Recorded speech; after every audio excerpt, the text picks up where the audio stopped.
Welcome to The Project. Tonight, the rise of hate crimes in Australia and the twist in the investigation into who's actually behind them. Also, we know Aussies love a discount, but do we care where our goods come from and who bears the brunt of a bargain? Plus, she's been dubbed the Joan Rivers of the drag world. The always hilarious Bianca Del Rio is bringing the fun. Ooh, and the new anti-complain campaign gaining traction. Could you do a month without a whinge and a whine? A month without a whine, I'm pretty sure that's what Georgie Tunney calls dry July. And can she do it? Can she do it? This is vodka. Oh! Yeah. We are live from the lands of the Kulin Nation, and Georgie Tunney's broken the fourth wall, so you're in sorry, motion. I'm here. Hi, You enjoy that special water, Thank Tony. you. I'm going to jump into some news headlines now. And Australian Federal Police are investigating whether criminals for hire are behind some of the recent anti-Semitic attacks in Melbourne and Sydney. With crime now globalised, it's something the AFP says can't be ruled out. Part of our inquiries include who is paying those criminals, where those people are, and what their motivation is. And with 9 people now charged over alleged hate crimes, the New South Wales government is considering law changes as part of a crackdown. Whether it's sentences or hate speech laws in New South Wales, we will leave no stone unturned in combating rampant anti-Semitism and violence in our community. US President Donald Trump hasn't wasted any time as he settles back into the Oval Office. On his first full day, he sacked about 1,000 government employees appointed by Joe Biden. He also claimed he'll cure cancer with Stargate, an $800 billion AI project for health research. Trump also defended his decision to pardon the January 6 Capitol rioters. He rejected claims the move sends a poor message to those convicted of assaulting police. These people have already served years in prison. And they've served them viciously. It's a disgusting prison. It's been horrible. It's inhumane. It's been a terrible, terrible thing. P&O Cruises Australia has apologised after footage surfaced of 8 crew members seemingly dressed up as the Ku Klux Klan during a Christmas cruise last month. The bizarre fancy dress for a Christmas event left passengers in shock. P&O says the staff were supposed to be upside-down snow cones. No. Oh, come on. Yeah, they just didn't realise they looked like the KKK. No one can seriously think that was their intention. Our crew are from different cultures all over the world. They're young and they had just never heard of that organisation or what their outfits could symbolise. And could you give up complaining for a month?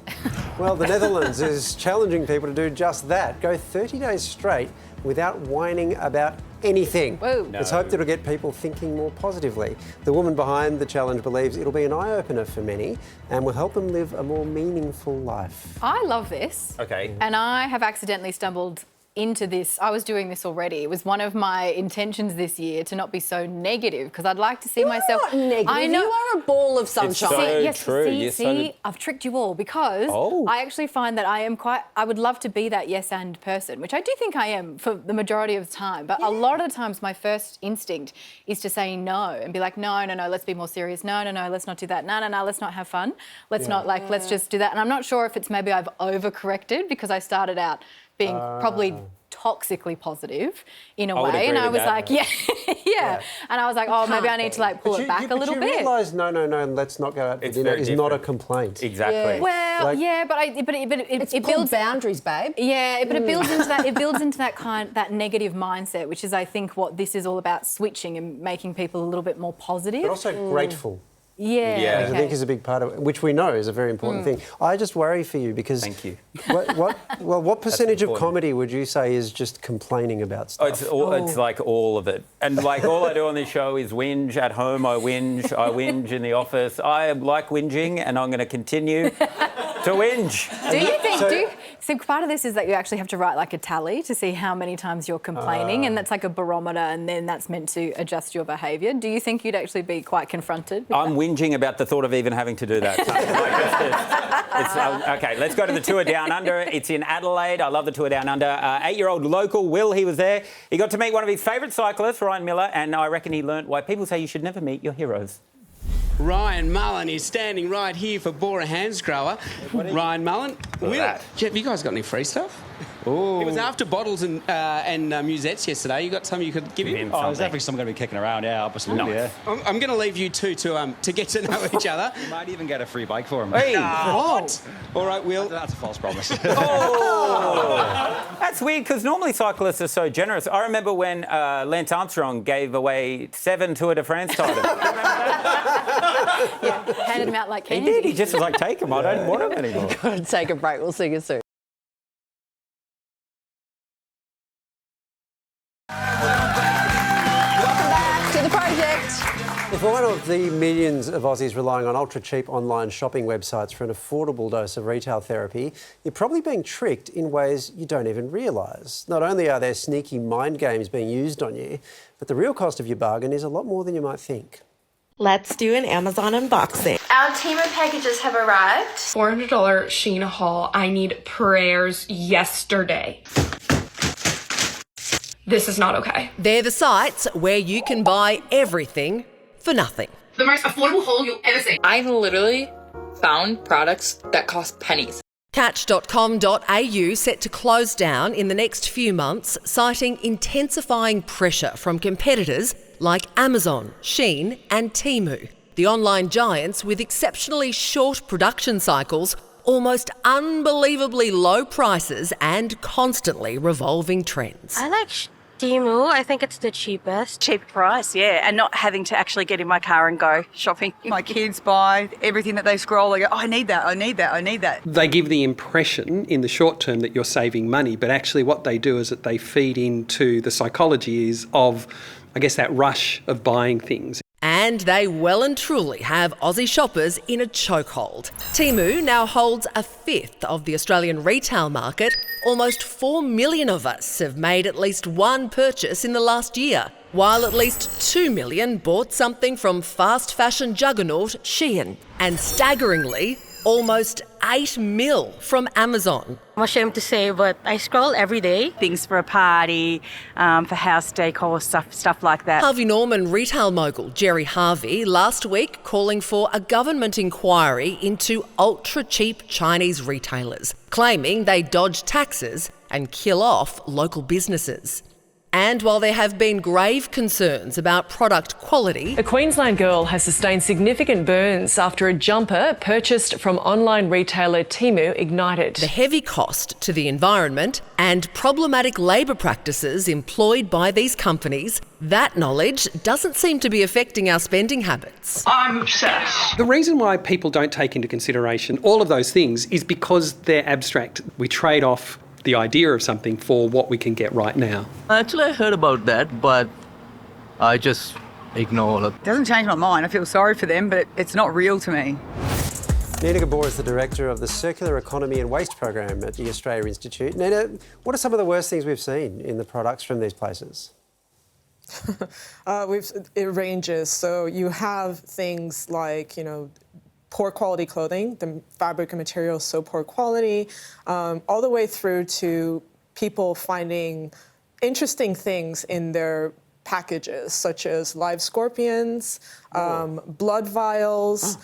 Someone found a tin of Mexican beans that was dented, and even things like, clothes that, well, for want of a better term, rotten. So they're very moldy and dirty, which is interesting. Yeah. Oh my God. Well, Mexican beans is probably a bonus, but the rest of that I'm not into. Sure, I'll take a can of Mexican beans. Yeah, sure. probably. And The live scorpion. I've never tried scorpion. I will not judge it prematurely. Barbecue, beautiful. But if this stuff is happening, why do we just put all that aside and keep buying? Well, it's cheap. It's very, very cheap. And the thing about, platforms, brands like Shein and Temu and the like, is that the clothes are based on fashion trends, right? And then you have influencers on social media who do things like hauls, where they show the stuff that they bought, and for the cheap amount of money they buy it, and encourages other people to buy. Not to mention cost of living crisis, which is unfortunately now a global issue. And, if it doesn't get repaired in our various countries, I think that people will continue to buy from these platforms and, risk receiving scorpions in our packages. Yeah, and you know what? The apps, they've gamified as well. You can actually spin a wheel and get a discount. Don't judge me, Nina, but I have chipped in for that. You've actually been calling for Australia to adopt France's fast fashion tax. What is that and how would it work here? So the lower house in France last year, almost a year ago, proposed to add about €10 to each fast fashion product. And it's to deter people from buying fast fashion. It's also to protect the environment and also to protect brands from going bankrupt, French brands, and in our case it would be Australian brands from going bankrupt. I mean, last year it was reported that Shein and Temu, for instance, were set to make about $2.3 billion in sales in Australia alone. And it's good for them, but it's really sad that, at the same time, we have Australian businesses that are being forced to shut down. Nina, if we could just judge Sarah Harris for a moment here and other people who've used these types of sites. Low prices. Constructive criticism, because in all seriousness, it is really, really hard to avoid fast fashion now, especially in our lives, now the gamification of it as well. What would you recommend shoppers do instead? So first of all, we try not to judge shoppers. We do our best not to. What I recommend is looking for secondhand first. Running clothes swaps is a very good option. Other things people can do is invest in sustainable and ethical clothing. Sell clothes that you have, get that money back that you spent, and consider making your own clothes if you have the talent and skills. I don't, but I encourage it whenever people can do that. But in fact, Sam knitted his polo that I did, yeah. It's taken him all year. I got all these cuts from the sewing machine. Yeah, and then we had to send it to someone else to fix. Yeah. Hey, Nina, it's all really good advice. Thank you so much for your time tonight. Absolutely. Thanks for having me again. After a break, we'll see you soon.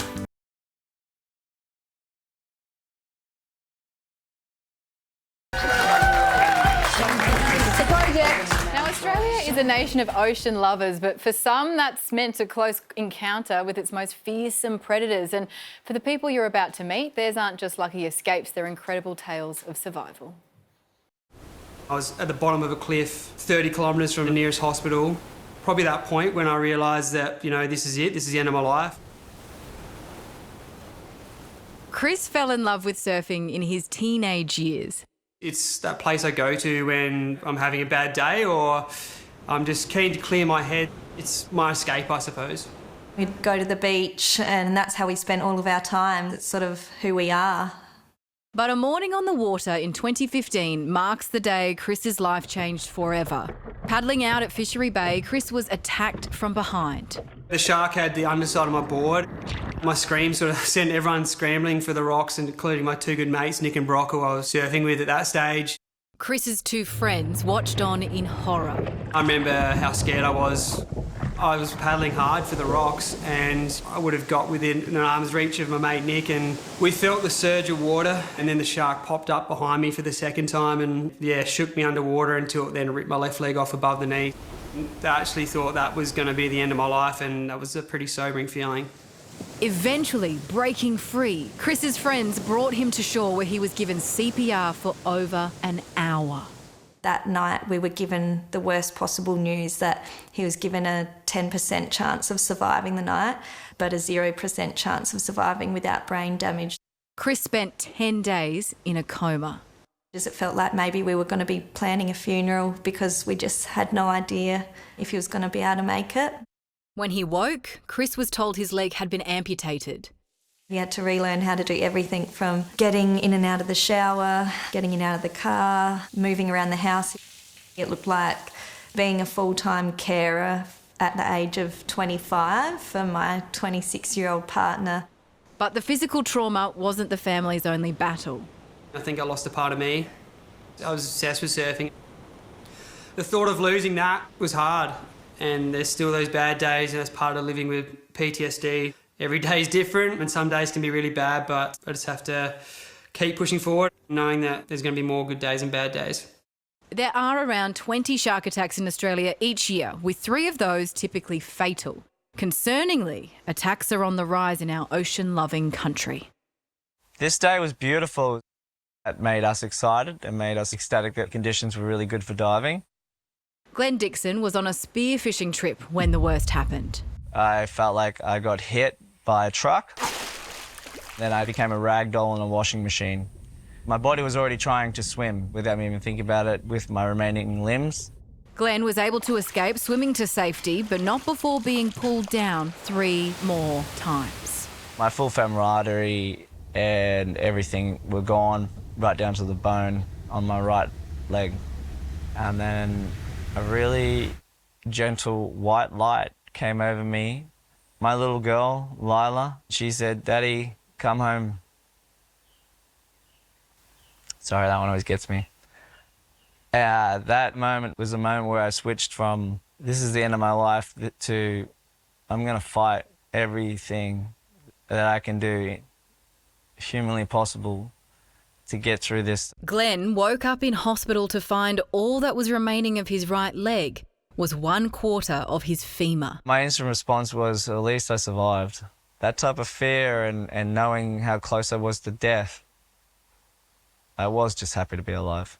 I had to try and stop the nightmares. I'd constantly wake up sweating, having the dream of being torn apart again, but looking down and realising my leg is still missing and it's never going to come back. Glenn's fighting nature took over once more.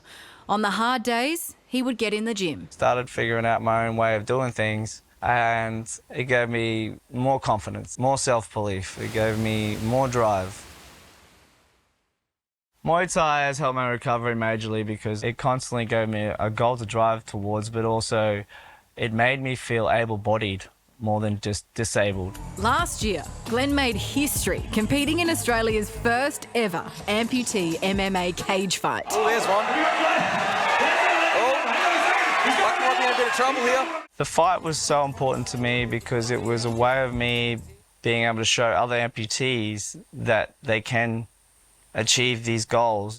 This year, Glenn is planning to travel to America as an ambassador for disability sports. I want amputees to not be discriminated, and I want people with disabilities, including mental disorders, to still chase their dreams.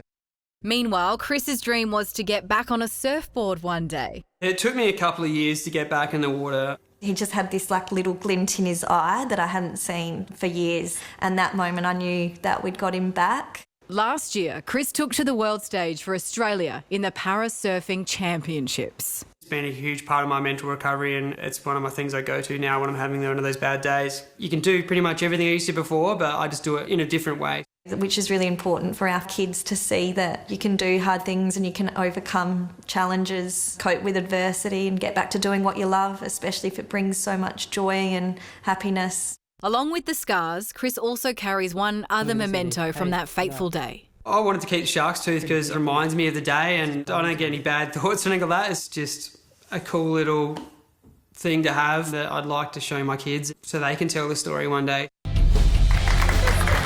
Incredible people and what they're able to do. And also a fun fact, both of those men do belong to the Bite Club, which is a support group for people who have been attacked by sharks. Because you think about it, it's such a unique experience. And no one knows what you're going through unless it's someone else. So it's a wonderful community. What an inspiring club that I hope none of us ever join. Still ahead, she's the unofficial queen of mean. We'll get roasted by the hilarious Bianca Del Rio.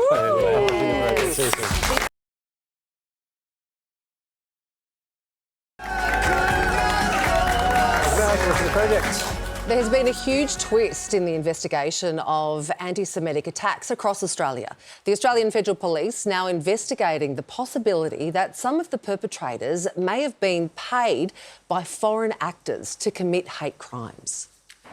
In Camperdown, a 33-year-old man is arrested over an alleged attempt to burn down a synagogue in Sydney's inner west. A second man is still yet to be arrested, but we expect to make an arrest shortly. If you are responsible for these criminal activities, you can expect police to be visiting you soon. This is not the end of these arrests. But some of those responsible might not even be in the country. The Federal Police dropping this bombshell. We believe criminals for hire may be behind some incidents. And that those criminals for hire may be recruited and paid by someone overseas. It would appear that some of these are being perpetrated by people who don't have a particular issued aren't motivated by an ideology but are paid actors. Crime is globalised. Criminals are using anonymising technology, and we know 70% of criminals who target Australia are offshore. Police suspect some perpetrators were paid in cryptocurrency and received their instructions via encrypted messaging services, making identification all the more difficult. Why has the Prime Minister never mentioned this before now?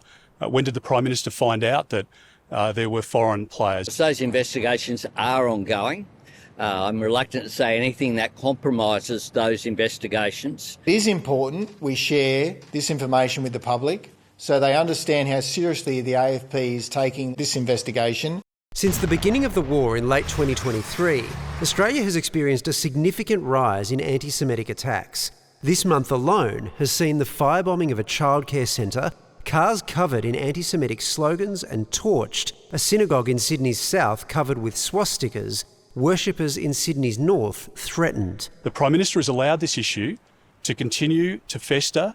So if foreign actors are indeed behind the attacks, who are they? And what is their ultimate objective? Will Stoltz is the Executive Director of the Melbourne Security Forum. He joins us now. Will, these possible foreign actors, whoever they are, what exactly are they after? Are they just creating chaos? I think that's part of it. So, for example, foreign actors that have been undertaking these things includes the Russian government and their affiliates overseas who have organised, for example, sabotage in European countries. There was an incident a couple of years ago where anti-Semitic graffiti was being distributed by criminal groups that had been paid by the Russian-affiliated interlocutors. So there is a playbook for some countries to sow discord and discontent by undertaking these sorts of activities, but we haven't seen instances of that sort of behaviour occurring in Australia in recent times. But why would these foreign actors want to sow this discontent here in Australia? Well, for example, authoritarian states like Russia want to rip apart Australia's social cohesion, in part due to retaliation over our support for Ukraine, but also to bring down and weaken Australia as a democratic country. Other foreign actors could include countries that are not aligned with Israel and maybe seeking to undermine support from countries like Australia that are supporting the Jewish community. But it could well be a domestic group as well that is coordinating these attacks. Will, how do they do it? How are they recruiting people? Well, it's not as simple as going down to your local pub. A lot of this is happening on the dark web, where people who have got a certain persuasion or ideological fixation might be identified, or even criminal groups that are just advertising the fact that they're willing to do pretty much anything for money. And then they'll tend to be brought onto an encrypted chat and begin a discussion that's very difficult for law enforcement and intelligence agencies to be able to intercept. So let's think about the scenario where it's a foreign government trying to intervene. If that's the kind of thing that's happening here, it would seem to me that it's proof of concept. They've shown that they can do this. And then the end results of that could be limitless. Like you could, if it's done via the internet, you could do all sorts of things to foreign countries. Like, do you see a world where this potentially gets seriously out of control? Look, the reality is that you're right. The barrier to entry to keep perpetuating these sorts of activities is pretty low. And Russia has had a fair degree of success, for example, in sowing discord and disinformation and interference in the countries it's targeted. But the reality is when it comes to questions of strengthening our social cohesion, how we respond to that and how we strengthen ourselves for that challenge really comes down to how we all behave as Australians. These actors obviously want to take a certain portion of the Australian community and isolate them and make them feel afraid and alone. So it's really up to us as Australians to make a decision about whether we're going to let them feel isolated and alone. And we can change that through our behaviour. So if we look out for our mates, for our fellow Australians, regardless of what creed or background they're from, we can make a more strong and socially coherent country that's resistant to these sorts of activities. Certainly scary times. William, thanks for chatting. Thank you. To other news now, and the headache continues for the International Olympic Committee as more and more Paris athletes share pics online of their Olympic medals falling apart. The problem is with the varnish used to coat the medals, so a key ingredient was removed last minute after it was banned by the EU for being a known carcinogen. So far, more than 100 athletes have asked for replacements. And one of those athletes is the first Aussie woman to ever win an Olympic medal in boxing. Would you please welcome bronze medalist Caitlin Parker? This is very exciting now. My Year 10 PE teacher told me I'd never get close to an Olympic medal, so I'm very excited. Can you show us this medal? We've got it. Can you point it up to the camera? Yes. Look at that. That looks like it's taken a beating. What's happened? Oh, look, even holding it now, honestly, it still feels incredibly surreal. I can't believe I've actually got one of these and it's mine. And, you know, what a journey. This is literally my life's work in this medal right here. But it has tarnished a little bit now. I did start to notice around the sides first, and then we went into the middle bit, and a few mark-ups there, less on this side, but yeah. How does it make you feel though? Because as you say, it's your life's work and it's crumbling before you.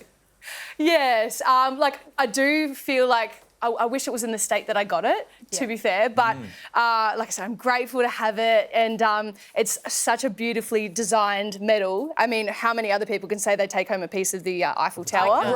Yeah. So it is beautiful. But yeah, I actually was reading the box earlier today. So in the box you get behind this, you pull it out. Yeah. Behind that there is care instructions. But it does say there that you are guaranteed, the producer guarantees it against premature ageing until 2026. So I should be able to get a replacement. Only 2026? Well, then you're on your own. Then it is locked up. No.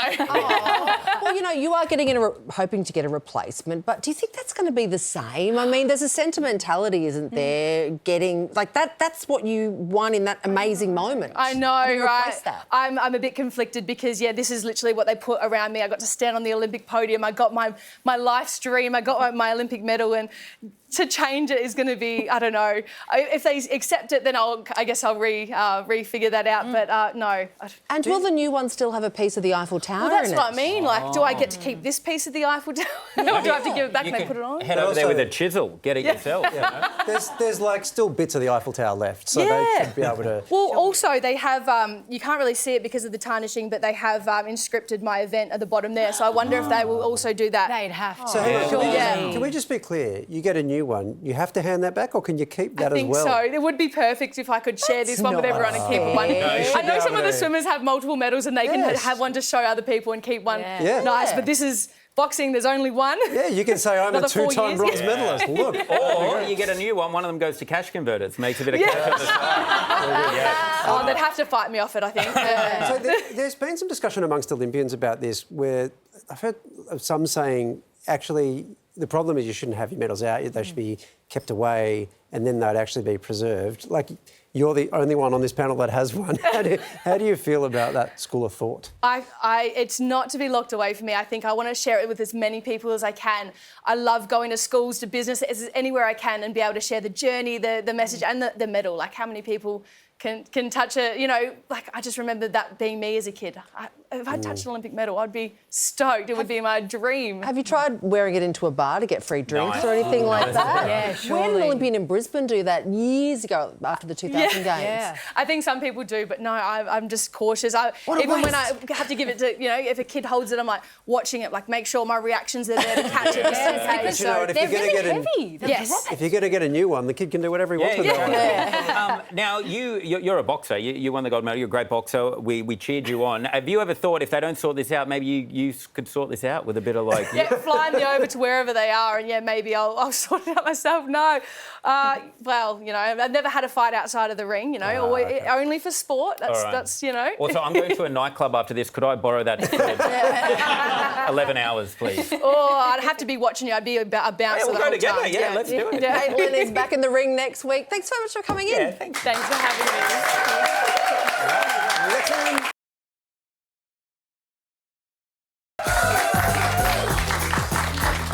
Welcome back. What's in the project? Let's get some more news now. And US President Donald Trump has spent his first full day back in the Oval Office, making some more big announcements.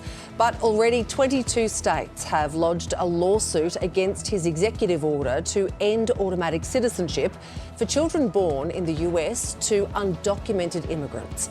However, the new Commander-in-Chief was less than impressed with his special church service. The bishop used her sermon to defend minorities and migrants. I ask you to have mercy upon the people in our country who are scared now. I ask you to have mercy, Mr. President, on those in our communities whose children fear that their parents will be taken away. The Danish politician has made his feelings about Donald Trump wanting to take control of Greenland pretty clear. Trump claims such a move is necessary for international security, but in the European Parliament, Anders Vestisen didn't mince words, declaring the Danish territory was not for sale. Dear President Trump, let me put it in words you might understand. Mr. Trump, off. The Danes are swearing. They speak excellent English. Yeah. In other non-Trump news, Qantas is making changes to its frequent flyer program that will see passengers earn 25% more points when they travel. Okay. 1 million more reward seats will also be made available on partner airlines like Air France, Hawaiian and Finnair. But passengers will need an average 15% more points to book a reward seat, and carrier costs will also rise. And a TikToker is going viral for voicing her theory on why she looks worse for wear after a day's work. Morgan Miles reckons the office air is to blame. Her claim does have some basis in fact. Experts say air conditioning can really dry out your skin and hair, and your body then overcompensates and produces more oil, which can make you appear greasy. For me, it's the lighting. Like, we're lucky enough to go to work and we have studio lighting, so we look like incredible, I'm not going to lie. Whoa. But in the office, as soon as we take a step out of here, we look like feet. We do sometimes. Still good-looking feet. Yeah. I don't know. Is that true? I don't know. Like, we don't look that great now, do we? I don't know. It's like so cold in here all the time. I don't know. The crowd will know this. Like, it is freezing in this studio right now. Yeah. And I feel like that contributes to us looking like quite crinkled, you know? Oh my! What happened to the whinging ban that we talked about at the start of the show? Hang on, let me. I was pro-whinging. I'll have you know. Do you that is think true. children back in the Victorian era of the 1800s were worried about? They were complaining about going down a chimney. They weren't worried about. It's got on with the job. Get on with the job, people. And you know what else they Only didn't? with the television set. They didn't complain about lighting, Tunny, did Yeah, they? they didn't.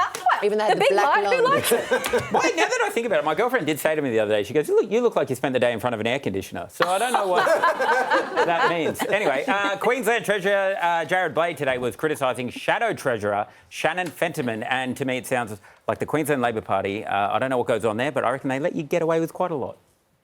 Shannon Fentiman let Stephen Miles put his foot in his mouth. There you go. Yeah, quite a lot. Actually, that's not that weird. I remember at the Channel 10 bonding session, you guys were there. It happened to me. Now I know Grant Denyer gets regular pedicures. So it happens. It happens. I often get asked other things on this show. Kind of like... Sam, have you been in front of an air conditioner? Because I'm looking good. No, one of the most common things people ask me on this show is, how did you get the job? I'm not sure either. But the second is, what's going on in the world of international news? Well, let me tell you, there's a lot out there. It's time to take a little trip. Let's do it. All right, guys, first up, the stoush between Tony Jones and Djokovic is making headlines overseas, but I don't think this US team has got all the facts straight. Chris Budden is on the grounds right by Channel 9 with the very latest, Chris. Yeah, Tony Jones back on air today. You can see him on the Channel 9 set behind me. Also, the Australian Prime Minister, Albert Albanese, commented on the situation. Albert Albanese? Unbelievable. Then they moved on, of course. They cut to their story about the new president, Damien Trump. Yeah. Like now to the UK, where this old duck has discovered the fountain of youth. What are the secrets to living to a good age? One person who might know the answer is Marjorie Rigby. She has just celebrated her 105th birthday. Do you have a drink, Marjorie? Do you have an alcoholic drink? Oh, yes. Yeah. No. Hell yeah. All right. Well, in that case, I reckon I'm going to live to 2000. Now, she wasn't even this week's most badass British oldie. Look at this. A pensioner being hailed as a hero today after he fought off a mugger using a pair of jeans as an improvised boxing glove. Good. Look at this. Round me hand like that, then I shoved it in, and I went down that close to Megan, and Mighty shoved went straight through the door. Unbelievable. Now, he does have a mean left hook, but his real secret weapon is that he had a seniors moment in those jeans. So, let's go to the US for a crime report, because unbelievably, you're not going to believe this, it's not the first time that this has actually happened. So a Florida woman back in jail after being caught with drugs in a bag that was labelled, quote, definitely not a bag full of drugs. I mean, when are people going to learn? You go the other way, right? For example, when Georgie went to Bali in 2004, she wrote definitely a bag of drugs on her boogie board bag, and it worked out fine. It also worked out fine for that lady because she had an alias. Albert Albanese. Now, let's stay in the US, guys, because Trump fan Kid Rock used this interview about the inauguration as a chance to engage in, I can only describe it as this, some Austin Butler, Sarah Harris level of flirting. I mean, I can't see you right now, so I don't know what you look like. Well, I look like I'm ready to hit the slopes, I can tell you. I'm in full-on ski gear here with my hat, gloves, the whole thing, ready to rock, because you got to be wrapped up against the elements, don't you? I love to go skiing. I love to go skiing. You sound sexy. You want to go with me? We're doing no skiing today. We've got a day of broadcasting to do. But Kid Rock, thank you so much for joining us. Ooh, Kid Rock, brother, forget the ski resort. After that, I don't think you'd be anyone's last resort. Oh. Yeah, I got him, didn't I? I put him in his place. Take that, Kid.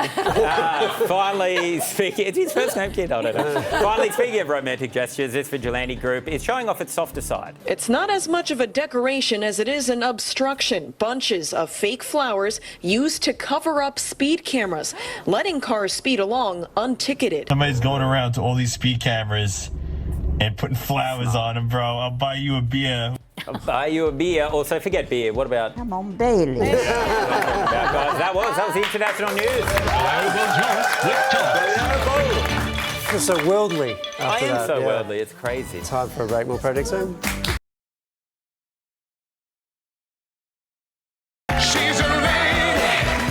Welcome back. Tomorrow on The Project, Oscar winner, skilled stunt woman and professional butt kicker. Don't miss our chat with Michelle Yeoh. It all kicks off from 6:30.